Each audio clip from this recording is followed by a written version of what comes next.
사순절 특세에 참여하시는 귀한 분들 많이 축복합니다. 몸들이 많이 피곤하고 힘들 텐데 하나님께서 힘을 주셔서 이번 또 한 주간 또 기쁨으로 즐겁게 참여하는 큰 은혜가 있기를 바랍니다. 다름이라는 것이 있습니다. 다른 것은 틀린 것이 아닙니다. 그런데 다르다고 혼란스러운 것은 또 아닙니다. 여러분, 다름과 혼란, 다르면 당연히 혼란스러울까요? 다름과 혼란은 어떤 차이가 있을까요? 아담과 하와 한 몸입니다. 그런데 다릅니다. 다르지만 혼란스럽지 않습니다. 우리가 다르기 때문에 혼란스러운 것과 이건 전혀 다른 문제입니다. 오늘 우리들은 살아가면서 참 혼란을 많이 겪습니다. 다르기 때문에 혼란이 온 것이 아니라는 사실입니다. 왜 우리는 살아가면서 혼란을 많이 겪을까요? 신앙생활 하는데 왜 우리에게는 이 혼란이 있을까요? 우리가 신앙생활에 두 단계가 있는데 우리가 한 단계가 지나고 두 번째 단계를 우리가 잘 못 맞이했기 때문에 이런 혼란이 생깁니다. 신앙생활의 첫 번째 단계는 예수님을 만나는 영접의 과정입니다. 이것이 거듭남이라는 겁니다. 이 영접을 통해서 내가 예수님을 만납니다. 인격적으로 주님을 만납니다. 성령님을 경험합니다. 나는 죄사함을 받고 하나님의 자녀가 됩니다. 이것이 첫 번째 단계입니다. 두 번째 단계가 있습니다. 하나님의 이제 자녀가 되고 신분이 바뀌었습니다. 그런데 두 번째 단계를 준비하지 못하면 그런 열심히 교회에 나와서 교회를 섬기는 재직이고 그런 어쩌면 모태신앙일 수도 있습니다. 그런데 그가 하는 모든 일들이 하나님이 기뻐하지 않는 일들을 펼쳐낼 수 있고 그가 손이 닿는 곳마다 혼란스러울 수 있게 되는 겁니다. 왜냐하면 신앙생활이란 거듭남으로 끝나지 않고 그 거듭난 사람이 다음 단계가 진행이 되어져야 됩니다. 이 다음 단계가 진행되지 않으면 그렇게 됩니다. 그러면 다음 단계란 도대체 무엇일까요? 이제 성경을 통해서 우리가 어떤 단계가 신앙생활에서 준비가 되지 않으면 혼란이 오는지 이제 말씀을 통해서 쭉 한번 우리가 알아보고 우리에게 이렇게 적용하면 참 좋겠습니다. 먼저 신앙생활의 다음 단계를 알기 위해서 에덴 동산으로 돌아가면 좋겠습니다.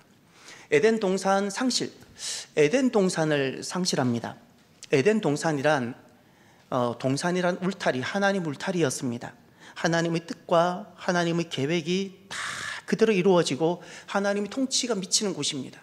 그런데 사람들이 이 에덴 동산을 하나님 울타리를 상실합니다. 그리고 나서 성경이 증거하는 두 가지가 있습니다.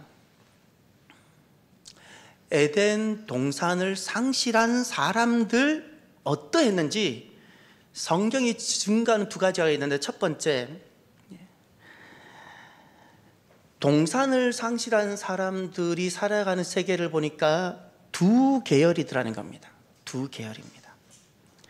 하나는 하나님 세계로 다시금 들어가려는 사람이 있는가 하면 하나님 동산을 잃어버린 채 살아가는 이 사람들 중에 또 다른 하나의 계열은 하나님 세계를 도리어 거부하고 살아가는 사람들이 있더라는 겁니다. 이것이 성경의 증거입니다. 하나님 세계로 들어가는 그 방법이 예배, 희생제사뿐이었는데 한 계열은 희생제사를 통해서 어떻게 하든지 하나님께로 돌아오고 하나님 세계로 나아가려는 사람들이 있습니다. 이것이 아벨과 셋 계열입니다. 셋 계열. 그런데 하나님께로 다시금 돌아올 수 있는 길이 있음에도 불구하고 성경이 증거하는 바가 있습니다. 하나님 세계를 거부하며 살아가는 계열이 있었습니다. 가인 계열입니다. 하나님 세계를 거부하는 세력들은 어떻게 살아가는가를 가인 계열을 가만히 성경을 보면 성경은 이렇게 말씀합니다. 하나님 세계를 살아가는 사람들을 핍박하고 박해합니다. 그래서 가인은 아벨이 그렇게 미운 겁니다. 가인이 그래서 아벨을 죽입니다. 질투도 하고 미워도 합니다. 그리고 그들에게 있는 엄청난 두려움, 하나님을 떠나게 되면 하나님 세계를 잃어버리게 되면 사람은 본능적으로 두려움, 공포, 이것이 지워지지 않습니다. 아무리 땅에 있는 것을 움켜잡아도 이것이 해소가 되지 않는데 이 두려움과 공포를 해소하고자 자기들의 세계를 형성합니다. 그리고 그 속에서 안정감을 찾으려고 합니다. 이것이 하나님 세계를 거부하는 가인 계열에서 나타나는 모습들입니다. 그래서 성을 쌓고 여러 가지 무기도 만들고 그렇게 합니다. 그러면 하나님을 잃어버린, 동산을 잃어버린 그 세계 가운데 하나님 세계를 살아가는 사람들을 가만히 보면 놀랍게도 가인 계열은 그냥 그렇게 살아간다 치더라도 성경이 증가하는 하나님 세계를 살아가는 백성들의 모습이 있었습니다. 충격적입니다. 저는 여기 너무 충격을 받습니다. 가인 계열이 일어나는 것도 안타깝고 이해가 잘 안 되지만, 하나님께서 돌아올 수 있는 길이 있는데도 그걸 거부하는 것도 안타깝지만, 하나님 세계를 살아가는 셋 계열을 가만히 보면 성경이 증가하는 것은 이겁니다. 하나님 세계를 거부하는 그 가인 계열이 만들어 놓은 세계를 동경합니다. 그리고 그 세계를 더 흠모합니다. 그리고 그들과 같아지고 싶어 합니다. 그래서 하나님의 세계, 하세계 사람들인데, 이들이 하나님 없는 세상 세계 살아가는 사람들, 새 세계 사람들이 되고자 하는 겁니다. 이렇게 됩니다. 이게 성경의 증거입니다. 너무 놀랍지 않습니까? 가인 계열은 원래 그렇게 살아간다 치더라도 하나님 세계를 살아가는 사람들은 하나님의 세계를 형성하고 살아가야 되는데, 놀랍게도 가인 계열이 만들어낸 그 세계를 흠모하고 그렇게 동화되어 가더라는 겁니다. 여기에서 하나님께서 이 땅을 치유하시고 구원하는 방법이 하나 있었습니다. 세상을 다시금 살게 하는 하나님 방법이 홍수 심판이라는 겁니다. 하나님께서 그 땅에 남은 자 노아, 그리고 실은 그때 모든 사람들이 기회를 주었는데 결국 그 기회를 돌아오지 않았습니다. 그 남은 자들을 통하여 하나님은 다시금 하나님 세계만 존재하도록 하나님은 계획하시고 진행을 하셨습니다. 이게 첫 번째 성경에서 보여주는 겁니다. 그럼 두 번째입니다. 성경이 증가하고 있는 두 번째가 하나 있습니다. 이제 노아 시대가 지나고 홍수가 지나갑니다. 이제 이 땅에는 하나님 세계를 살아가는 사람만 있습니다. 그렇죠? 노아 계열만 있지 않습니까? 가인 계열은 하나님 다 정리하셨습니다. 이 계열이 남아있는 하나님 계열 사람들이 살질 못하니까 하나님 세계를 하나님 살고 하나님 백성들을 살게 하기 위하여 하나님은 마치 암을 제거하는 것처럼 그 가인 계열을 제거합니다. 살게 하기 위한 하나님 방법이었습니다. 그런데 성경에서 이제 보여준 두 번째가 있습니다. 하나님 세계 사람들만 남아있는 세상입니다. 어떻게 됐을까요? 하나님은 이 세상을 하나님 세계가 되게 하기 위하여 은혜로 우리를 새로운 동산을 만들어서 주셨습니다. 그런데 하나님 세계만 남아있는 이 세계인데 놀랍게도 다시금 또 두 계열이 되었습니다. 이게 성경의 증거입니다. 이제 창세기 10장을 가십시오. 창세기 10장 22절부터 25절을 보십시오. 함께 봅니다. 셈의 아들은 엘람과 아스루와 아르박삭과 룻과 아람이요, 아람의 아들은 우스와 훌과 게델과 마스며, 아르박삭은 셀라를 낳고 셀라는 에벨을 낳았으며, 에벨은 두 아들을 낳고 하나의 이름은 벨렉이라 하였으니 그때의 세상이 나뉘었으며, 벨렉의 아우의 이름은 욕단이며. 아멘. 25절 중반절에 그때의 세상이 나뉘었으며, 거기다가 바벨탑 사건 적어놓으세요. 그게 바벨탑 사건입니다. 바벨탑 사건. 이제 우리가 읽었던 그 본문을 다시금 주목해 주십시오. 22절에 셈의 계보가 나옵니다. 셈은 누구이죠? 노아의 장자입니다. 셈은 홍수 심판을 직접 몸으로 경험하고 방주를 직접 120년 동안 함께 만들었던 사람입니다. 아빠와 함께. 이제 셈은 누구이죠? 노아가 1대입니다. 셈은 2대입니다. 그 셈 옆에다가 2자를 적어봤어요. 2대. 그리고 셈의 5 아들이 있는데 셋째 아들 하나님은 주목하십니다. 셋째 아들이 아르박삿, 거기다 3대. 그리고 25절에 가면 에벨이 등장합니다. 에벨 옆에 4대라 적어 놓으십시오. 에벨.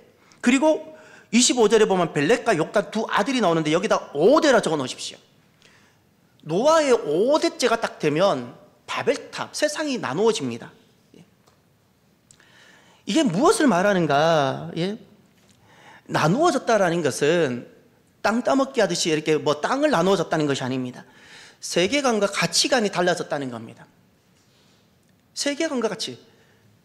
똑같은 아버지 상에서 밥을 먹는데 한 아들은 이것을 뚜껑이라 말하고 한 아들은 이것을 다르게 본다는 겁니다. 똑같은 건데 다르게 봐요. 하나들은 이것을 너무 중요하게 여기고 하나들은 이것을 너무 하찮게 여기고 다른 것을 붙드는 거예요. 이게 지금 가치관이 달라지고 세계관이 달라졌다는 것입니다. 이제 자세히 보십시오. 노아와 셈은 홍수를 경험한 홍수 세대입니다.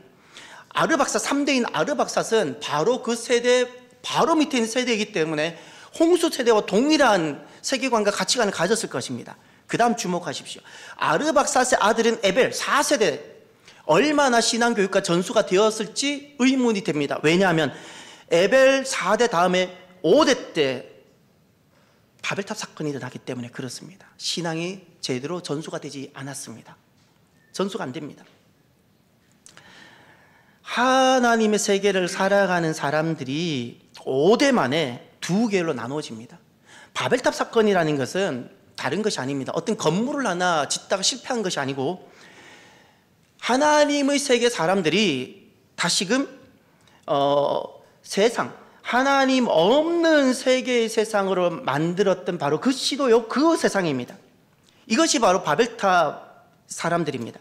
이제 그러면 성경에서 바벨탑 사람들이 보여주고 있는 세상이 있습니다. 이제 오늘 본문을 보십시오. 11장 4절.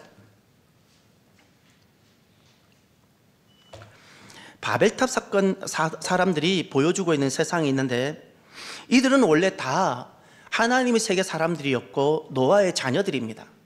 가인의 계열은 아무도 없습니다. 그런데 여기 새로운 계열이 만들어지는 것을 주목해 보십시오.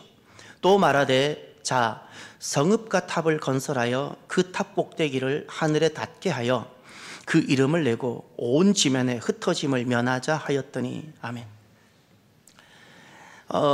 여기 바벨탑 사람들이 보여주고 있는 네 가지가 있습니다. 첫 번째, 새로운 기준을 세웁니다. 전에는 기준이 하나님이고, 전에는 기준이 말씀이고, 전에는 기준이 하나님이 제시하셨던 것 뿐이었습니다. 그런데 이 바벨탑 세대들은 무엇을 하는가? 새로운 기준을 세웁니다. 그 탑 꼭대기를 하늘에 닿게 하여, 하늘이라는 것은 전에 오직 하나님 한 분뿐이었는데, 그래서 그 하나님이 절대적 기준이었는데 이제 본인들이 새로운 탑을 만드는 겁니다. 기준을 새로 세우는 겁니다. 이것이 하나님과 같은 새로운 기준이라고. 이것이 바벨탑 사건입니다. 바벨탑 세대, 바벨탑.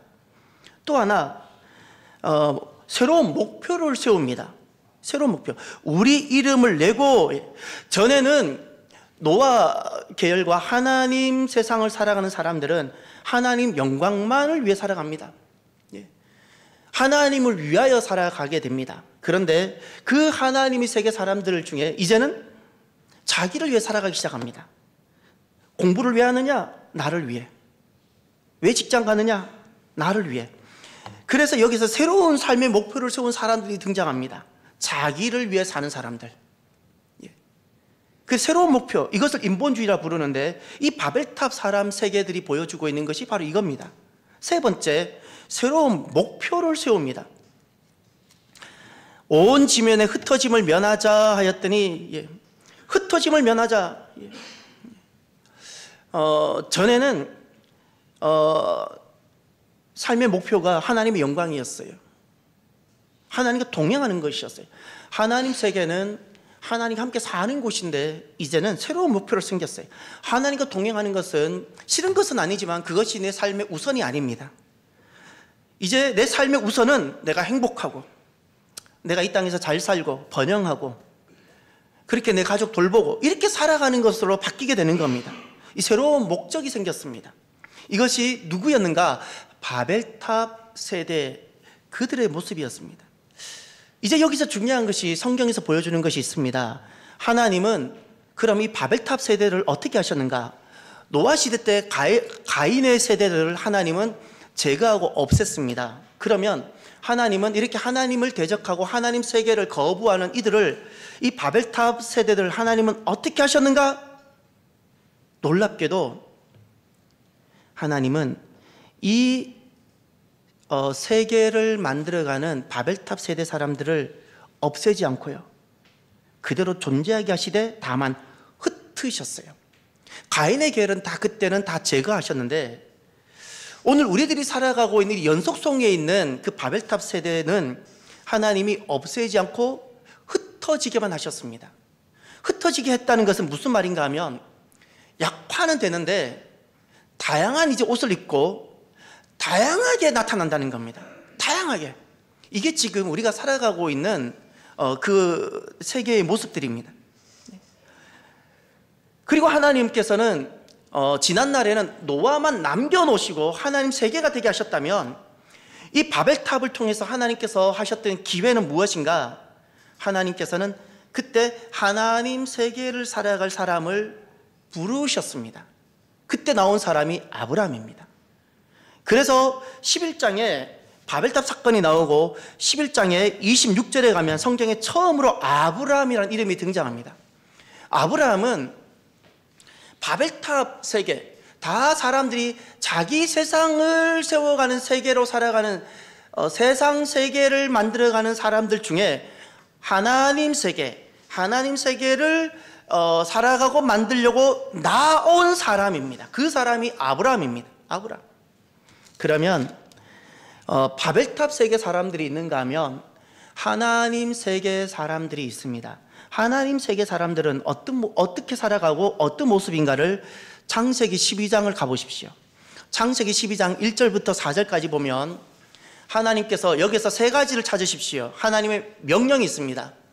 너가 정말 나의 세계, 하나님의 세계로 들어오기를 원하느냐? 하나님 명령하신 것이 있고 그 명령에 따라 하나님이 약속하신 것이 4개가 있고 그리고 하나님 세계로 들어가기 위해서는 무엇이 필요한지 세 번째가 있습니다. 하나님의 명령, 하나님의 약속, 그리고 우리의 믿음, 요 세 가지를 찾으십시오. 하나님의 명령은 무엇이고 약속은 4가지가 있는데 4가지는 무엇이고 우리의 결단, 믿음은 무엇인지 1절부터 4절까지 제가 천천히 읽을 테니까 여러분들이 찾아주시길 바랍니다. 여호와께서 아브라함에게 이르시되 너는 너의 고향과 친척과 아버지의 집을 떠나 내가 내게 보여줄 땅으로 가라. 내가 너로 큰 민족을 이루고 내게 복을 주어 내 이름을 장대하게 하리니 너는 복이 될지라. 너를 축복하는 자에게는 내가 복을 내리고 너를 저주하는 자에게는 내가 저주하리니 땅의 모든 족속이 너로 말미암아 복을 얻을 것이라 하신지라.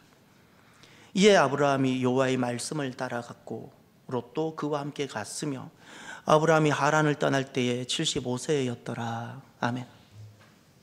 하나님의 명령이 보입니까? 바벨탑 세계, 세상 세계를 만들어가는 사람들로부터 떠나 하나님 세계에 참여하고자 하는 사람들에게 하나님이 명령을 딱 한 가지를 하셨습니다. 무엇이죠? 떠나가라입니다. 어디를 떠나죠? 고향입니다. 고향의 땅, 그 땅을 떠나고 내가 내게 지시할 땅, 하나님의 땅입니다. 핫땅, 그 땅을 떠나고 핫땅을 가라는 겁니다. 이것이 하나님께서 하나님 세계에 참여하고자 하는 사람들에게 딱 한 가지 제시하셨던 것이 이것입니다. 그러면 그 땅, 고향을 떠나서 핫땅에 들어간다는 말이 무엇일까요? 세계관입니다. 세계관의 변화입니다. 세계관의 변화. 하나님께서는 처음에 우리가 하나님의 자녀가 됩니다. 하나님 은혜로 우리가 거듭납니다. 절대적 하나님 은혜입니다. 두 번째, 우리가 믿음으로 참여하고 내가 만들어 가야 되는 부분이 있습니다. 그것이 무엇인가 하면 세계관이라는 겁니다. 기독교 세계관은 내가 만들어 가는 겁니다. 믿음으로 결단하며. 그럴 때 무엇이 만들어진가? 내 안에 하나님의 세계가 비로소 펼쳐지고 만들어지는 것입니다. 그냥 저절로 하나님의 세계가 펼쳐지지 않습니다. 왜 그런지 하나하나 계속 볼 텐데, 그 다음 두 번째, 하나님께서 약속하신 것이 4가지가 있습니다. 하나님의 세계로 들어올 때 이 고향 땅, 그 땅이 보여주고 있는 것은 이 세상의 가치관들입니다. 세상의 세계관들입니다. 거기에서 하나님의 땅, 하나님의 세계, 기독교 세계관으로 들어오면 하나님이 4가지를 약속하셨습니다. 첫 번째가 민족이란 단어입니다. 이것이 바로 다음 세대, 하나님이 다음 세대를 약속해 주셨습니다. 우리의 다음 세대가 어디에 희망이 있고 우리의 다음 세대가 언제 잘 될 것이라고 여기십니까? 얼마나 좋은 학업과 공부를 시키면 우리의 다음 세대가 승리하고 잘 살아갈 수 있을 거라고 여기십니까? 우리의 다음 세대는 잊지 마십시오. 오늘 저와 여러분들이 먼저 그 땅에서 핫 땅으로 옮기는 세계관의 변화가 있을 때 하나님이 약속하신 첫 번째가 다음 세대임을 기억해 주십시오. 이것이 하나님이십니다. 두 번째, 하나님은 무엇을 약속하셨는가? 이름을 약속해 주셨습니다. 아브라함 너의 이름. 이것은 바로 인생을 살아가면서 아무리 많은 것을 해도 실패할 수가 있는데 언제 인생이 승리하는가? 우리가 곧 땅을 떠나고 핫 땅으로 들어갈 때 하나님이 약속하신 두 번째가 너의 인생이 실패가 아니라 승리하게 해주겠다는 겁니다.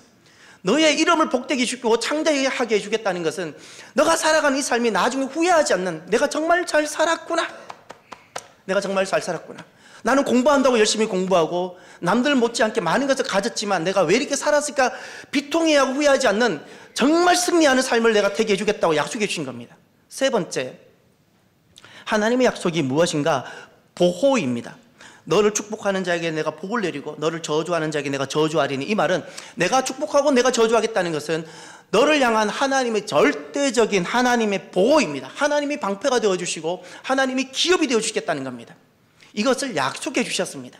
그리고 네 번째가 구원입니다. 큰 구원입니다. 정확하게 말하면 큰 구원입니다. 3절 하반절에 땅의 모든 족속이 너로 말미암아 복을 얻을 것이라. 누군가가 한 사람이 아브라함처럼 곧 땅을 떠나고 핫 땅으로 들어가게 되어지면 하나님은 그 한 사람을 통하여 많은, 우리가 지금 아직도 알지 못하는 많은 사람들이 너를 통해서 돌아오는 역사를 하나님께서 이루시겠다는 거예요. 할렐루야. 이것이 오늘날 교회가 존재하고 먼저 믿는 자가 존재하는 이유인 겁니다. 그럼 세 번째, 우리의 결단과 믿음이 있습니다. 믿음의 자리가 무엇이고 우리가 어떤 믿음이 필요할까요? 그것이 바로 4절입니다. 이에 아브라함이 여호와의 말씀을 따라갔고 그랬죠. 이 자리입니다. 이 자리가 믿음의 자리입니다. 따라갔잖아요. 하나님의 명령을 그대로 순종합니다. 그리고 하나님의 약속을 품고 소망합니다. 이것이 믿음이라는 겁니다. 믿음입니다. 우리가 오늘 이렇게 성경에서 보여준 두 가지입니다. 에덴 동산, 하나님의 동산을 떠났을 때 사람들은 두 계열로 나눠지는 것을 보았습니다. 셋 계열과 가인 계열. 놀랍게도 하나님은 가인 계열을 정리하시고 우리에게 하나님 사람들만 남게 하셨는데도 여기 또다시 두 계열로 나눠지는 것을 보게 됩니다. 바벨탑 계열과 또 아브라함의 계열입니다. 우리가 이것을 딱 주목하고 이제 우리가 오늘 말씀을 통해서 가슴에 새겨야 될 몇 가지 말씀들이 있습니다. 오늘 우리들은 이 바벨탑 계열로부터 계속해서 이어져서 여기까지 오고 있습니다. 우리가 살아가고 있는 오늘 저와 여러분들이 신앙생활하고 있는 이 세계에는 하나님을 거부하는 그 세계가 강력하게 도전하는 세상이라는 겁니다. 안 없어지고 있습니다. 그들이 있습니다. 하나님 세계를 강력하게 도전하는 세상 가운데 저와 여러분들이 살아가고 있는 것을 우리가 기억하십시다. 그런데 이 하나님을 거부하는 세계가 놀랍게도 성경이 증가하는 것을 가만히 귀 기울여 주십시오. 하나님을 거부하는 세력이 강력하게 도전하는데 하나님을 거부하는 세력이 놀랍게도 멀리 저기 절간이나 저 멀리 이슬람이나 저 멀리 있었던 것이 아니라 노아의 오대손 그 안에서 만들어졌다는 것을 기억해 주십시오. 그래서 주님은 끊임없이 깨어있으라고 말씀하셨어요. 깨어있으라고, 제발 깨어있어 달라고. 이 말은 본인들이 세상 세계를 만들어가는 줄 모르고 또 본인들이 하나님의 자녀가 맞는데 하나님 세계를 방해하는 줄 모르고 살아가게 된다는 겁니다. 그렇게 살아간다는 겁니다. 세상이 살아가는 그 세계가 훨씬 더 매력적이고 설득력 있게 다가옵니다. 하나님 세계를 살아가는 것이 되게 답답하고 별로 재미도 없고, 그러나 세상 세계를 살아가는 것은 거기 성공도 있고 번영도 있고 행복도 있고 훨씬 더 매력적으로 다가오고 있다는 사실입니다. 이것을 기억해 주십시오. 그것을 주님은 미혹이라 부릅니다. 미혹. 알고 보면 그게 다 망하는 길인데, 마지막에 가보면 우리가 후회할 길인데, 겉으로 보면 그것이 다 좋아 보이고 그것이 진리인 것처럼 보이니까 하나님 백성들이 그 길이 옳은 줄 알고 그 넓은 길로 가버린다는 겁니다. 넓은 길로. 하나님 세계의 길로 가야 되는데 넓은 길로 하나님 백성들이 가는 겁니다. 예를 들어 이런 겁니다. 하나님은 한 분뿐입니다. 한 분 하나님이 세상을 지으시고 하나님 동산을 떠나버린 우리들을 구원하시고 하나님 은혜로, 그리고 하나님은 다시 재림하시면서 이 세상을 하나님 세계를 완성해 가십니다. 성경은 딱 이 한 가지만 말합니다. 그런데 어떻게 미혹하는가? 하나님은 한 분이신데 이쪽 영역은 그런 하나님 없다 말합니다. 그런데 그냥 말하지 않습니다. 그러면 사람들, 하나님 백성들은 절대 그렇게 안 넘어갑니다. 하나님이 없다라는 것을 어떻게 말하는가? 야, 너가 중요해. 앞으로 너가 결정해. 너무 매력적이 좋잖아요. 맞아. 내가 중요하지. 내가 결정해야지. 이걸 인본주의라 말합니다. 기준을 너에게 둬. 처음엔 좀 이상하지만 가만히 들어보면 참 좋잖아요. 너가 해야지. 기준을 너에게 둬. 너를 위해 사는 거야. 그리고 너가 좀 있으면 남들 좀 도와줘. 이걸 인본주의. 이게 무신론입니다. 무신론에서 있어지는 것이 인본주의. 또 하나 막스주의. 유물론입니다. 유물론의 바탕은 무신론입니다. 무신론. 이 공산주의와 사회주의는 무신론을 바탕으로 하고 있습니다. 여기에는 절대 하나님이 존재하지 못합니다. 이런 것들. 그런데 여기에 이런 세상이 진짜 세상이야. 우리가 잃어버린 세상은 바로 이런 것을 통해서 만들어줄 수 있어라고 호도하고 있는 겁니다. 또 포스트 모더니즘. 야, 절대적인 건 없어. 너가 중요한 거야. 이게 다 이런 영역이 무신론의 영역입니다. 또 반대로 이쪽은 다 범신론입니다. 범신론. 다신론이나 또는 범신론. 예를 들어 이런 겁니다. 하나님만 신이 아니야. 신은 너무 많은 거야. 하나님도 그 중에 한 분이야. 예수님도 그 중에 한 분이야. 이런 영역이 힌두교와 불교이고 또 뭐가 있냐면 뉴에이지. 우리나라에도 또 많은 무속들. 이것이 다 이쪽입니다. 범신론 쪽입니다. 더 놀라운 것은 유일신, 하나님은 한 분입니다라고 고백하는 여기에도 유혹이 있어요. 어떤 유혹이 있는가? 이슬람은 일신론입니다. 일신론, 이슬람. 그런데 이슬람은 미혹입니다. 이슬람의 하나님과 우리 하나님 너무 다릅니다. 또 유대교가 같은 하나님일 것 같지만 실은 유대교가 오늘 고백하는 하나님은 예수님을 통하지 않았기 때문에 아직 그 메시아를 기다리고 있습니다. 메시아를 기다리고 있기 때문에 이런 것은 아직까지도 우리랑 다른 모습들입니다.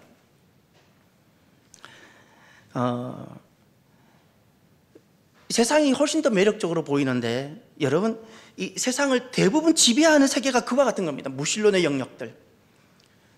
과학 동원하고 유물론 동원해서 진화론 이야기하고 그 진화론을 떠나면 마치 지식이 없고 무식한 사람처럼 취급하고 또 여기는 또 범신론 영역들. 이런 영역들이 세상을 대부분 다 지배하는 세계, 우리는 그 속에 지금 살아가고 있고 강력한 도전을 받고 있는 겁니다.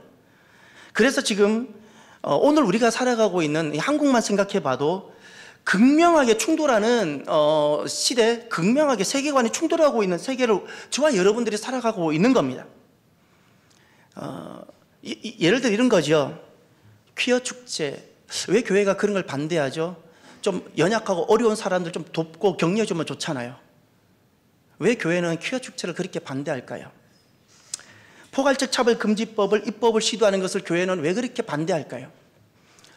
약한 자를 돕는다는 건 좋은 거잖아요. 그런데 왜 그렇게 반대하죠? 또 낙태죄가 위헌이라고 판결하는 것은 왜 마치 여성을 위하는 것 같고 여성 인권을 존중하는 것 같지만 결국 교회는 그걸 찬성하지 않고 다른 메시지를 계속 내는 거죠. 교회는 동성결혼 합법화 시도하는 것을 교회는 왜 이렇게 힘들어하고 그걸 받아들이지 않을까요? 우리는 이런 모든 것이 실은 이게 세계관의 관점에서 딱 보면 분명하게 선명하게 보입니다. 이것이 다 막스주의에서 나온 겁니다. 막스주의에서 다 나온 열매들입니다. 마르크스가, 자본론을 쓴 마르크스가 본인이 죽기 전에 왜 이 혁명이 실패했을까를 자기가 돌아보는 겁니다. 내가 일평생 이렇게 혁명을 하기 위해서 했는데 내가 이렇게 노동자를 붙잡고 하면 내가 혁명을 성공할 줄 알았는데 왜 안 됐을까? 두 가지 결론을 딱 얻게 됩니다. 죽기 전에. 하나가 가족이고 하나가 교회, 기독교 때. 가족과 기독교 때문에 이 사회주의 혁명이 실패했구나를 딱 결론을 내리면서 그 메시지를 남기고 죽습니다. 일평생 마르크스의 후원자였던 엥겔스가 마르크스의 유작을 가지고 무엇을 편집을 했는가 하면 이겁니다. 가족, 사적 사유, 국가의 기원이라는 책을 만들면서 거기에 엥겔스가 이렇게 글을 남깁니다. 일부 일처제는 촌충과 같다. 기생충과 같다는 겁니다. 그러니까 우리가 말했던 예를 들어 낙태죄 위헌 판결, 동성결혼 합법화, 이런 모든 것들은 실은 가족을 해체하기 위한 이 막스주의 세계관에서만 가능한 겁니다. 거기서 나온 겁니다. 퀴어 축제 또는 차별금지법, 이것은 교회를 무너뜨리기 위한 오직 한 분 하나님을 믿는 이것을 말씀만 고수하는 기준을 옮기지 않는 사람들을 무너뜨리기 위한 막스주의에서 나온 세계관에서 나온 열매들입니다. 사랑하는 성도 여러분, 우리가 살아가고 있는 세계는 이렇게 강력하게 우리를 도전하고 있습니다. 우리는 분명히 하나님의 자녀이고 우리가 하나님 백성입니다. 저와 여러분들이 이제 두 가지를 꼭 기억합시다. 하나가 거듭남입니다. 하나님의 백성들은 거듭남으로 태어납니다. 이건 은혜입니다. 그러나 두 번째가 있습니다. 이제 두 번째입니다. 하나님 백성들은 믿음과 목숨으로, 순교로 한 가지를 더 해내야 됩니다. 이제는 변증이라는 겁니다. 이 변증은 내가 내 자신에게 먼저 할 수 있어야 됩니다. 한 치과 의사가 자기가 고백합니다. 그 책에 보면 자기가 고백합니다. 교회를 안 다녔던 사람이고 사랑하는 사람을 만나서 결혼하는데 결혼 조건이 교회에 나오는 거였습니다. 그 결혼 조건으로 교회를 나오기 시작했습니다. 선데이 크리스찬으로 무려 20년을 살았습니다. 이 치과 의사가 부인 또 의사인데 이제 40대가 되다가 어느 날 진짜 주님을 만났습니다. 인격적으로 만나고 성령으로 거듭났습니다. 너무너무 좋아서 성경 또 읽어가기 시작했습니다. 이 40대 남자가. 그리고 교회 사는 아버지 학교나 여러 가지 프로그램에 참여하고 은혜 받고 스텝으로도 막 사역하고 섬겼습니다. 그런데 자기에게 혼란이 있었던 겁니다. 혼란. 아까 제가 말했던 혼란.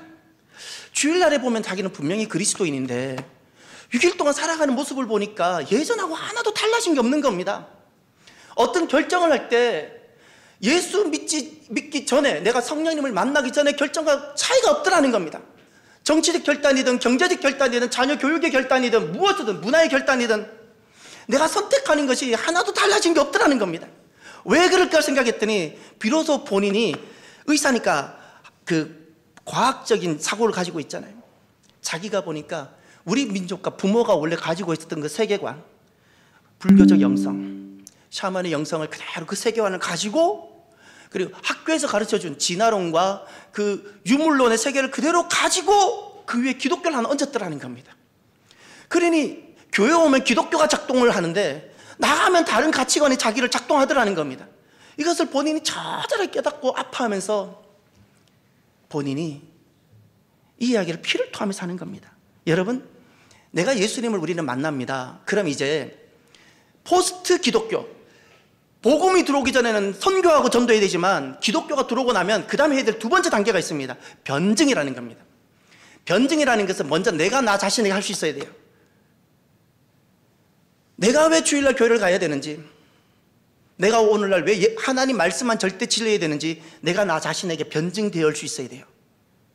왜 주일을 내가 지켜야 되는지 내가 나 자신에게 변증되어져야 됩니다.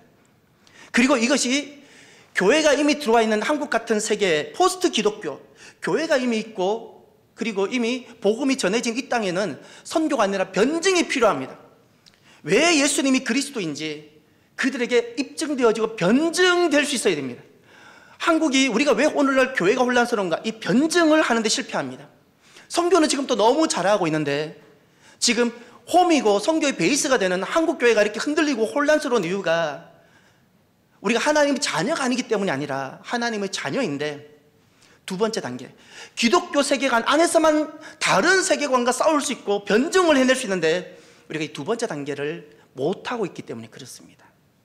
그래서 우리가 하나님의 세계를 살아가는 그 노아의 계열에서 바벨탑 세계의 사람들이 나온 것처럼 우리가 그런 우를 범할 수 있어 보입니다. 사랑하는 성도 여러분, 오늘 말씀을 마무리하면서 저와 여러분들이 우리는 하나님의 자녀지 않습니까? 우리가 조금 더딘 것 같고 우리가 조금 부족해도 여러분 잊지 마십시오. 하나님은 절대 우리를 포기하지 않습니다. 사도 바울의 마지막 고백을 오늘 말씀의 결론으로 삼읍시다. 사도 바울은 이렇게 고백합니다. 사도 바울 때 그 시대에 본인도 굉장한 변증으로 힘들어하고 아파도 해보면서 이런 과정을 다 겪고 마지막 하나님 앞에 갈 때 이런 고백을 디모데에게 합니다. 간절하게 합니다. 나는 선한 싸움을 싸우고 달려갈 길을 마치고 믿음을 지켰으니 이렇게 말합니다.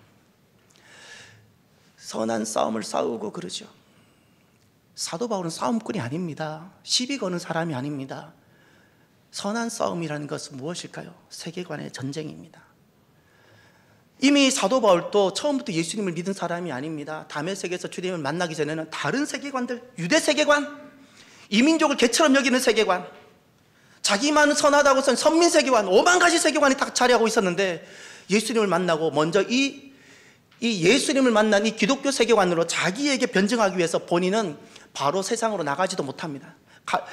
아라비아에 가서 기도하는 시간들도 3년간 가지고, 그러면서 이것이 자기에게 확증되어지고 자기에게 변증되어지고, 그는 일평생 선교도 하지만 동족들에게 이거 변증하는 시간들을 가집니다. 이게 선한 싸움입니다.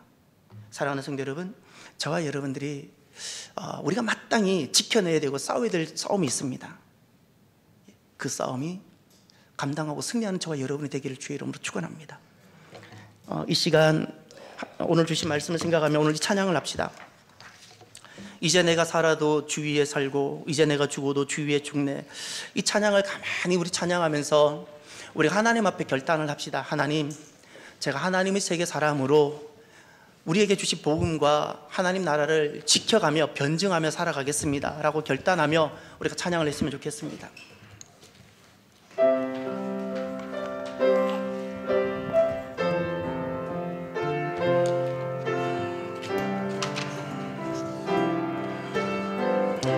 이제 내가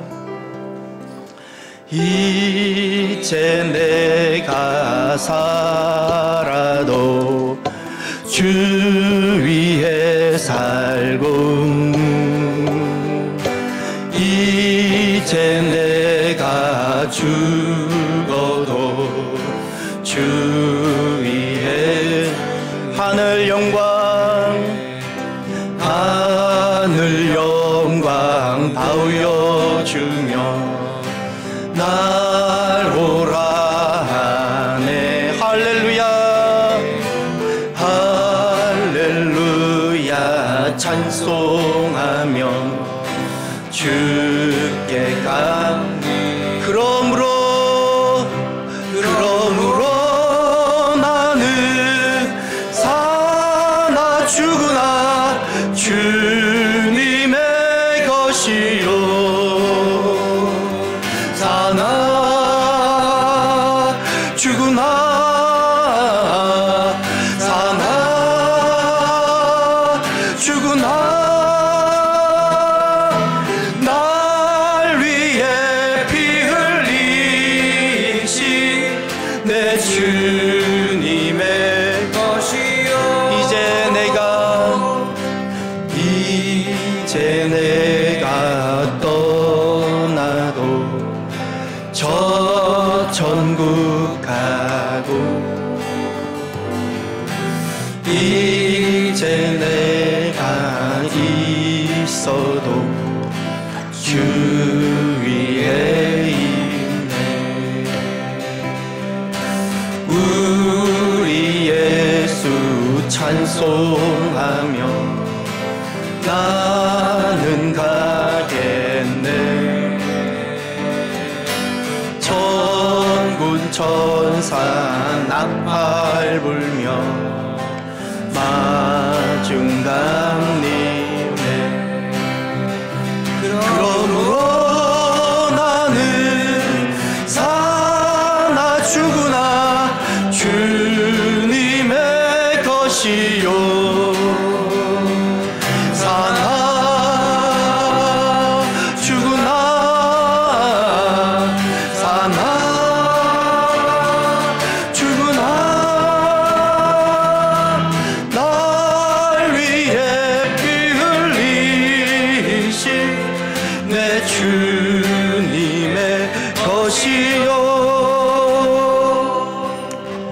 기도합시다. 하나님 우리를 너무너무 사랑하십니다. 하나님 세계를 잘 지켜가고 하나님 세계를 세상에 변증해 주기를 바라십니다. 잃어버리지 말아달라고. 저와 여러분들이 이 사순절을 통하여 하나님 세계를 살아가는 아브라함의 계열, 믿음의 사람들이 되게 하여 주옵소서라고 우리가 간절히 함께 기도합시다. 기도합니다. 할렐루야. 하나님 아버지 감사합니다. 하나님, 주님께서 은혜로 주신 하나님의 세계, 하나님 세계를 잃어버리지 아니하고 지켜가며 하나님 세상에 변증해내고 복음이 들어온 이 땅에서 하나님이 기독교를 변증해낼 수 있는 하나님 오늘의 아브라함 사람들, 하나님 세계를 살아가는 사람들, 하나님 주여 되게 하여 주옵소서. 우리를 긍휼히 여겨 주시옵소서. 우리를 불쌍히 여겨 주옵소서. 나도 모르게 이미 내 안에 켜켜이 쌓여있는 하나님 아버지 그 저 밑에 있는 세계관들, 이 사순절에 우리가 주님 앞에 나오므로 그 세계관들이 하나하나 청결하게 되어지고 그 세계관들이 다 정리되어지고 하나님 아버지 기독교 세계관으로 무장되어지고 하나님 세계를 살아가며 하나님 세계를 항해하는 살아가는 성도들이 하나님 되게 하여 주옵소서.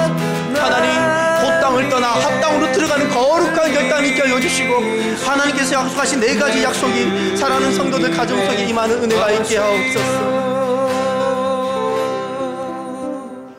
하나님 감사합니다. 우리를 사랑하신 하나님을 찬양합니다. 주님, 우리를 더 새롭게 또 온전하게 세워 주옵소서.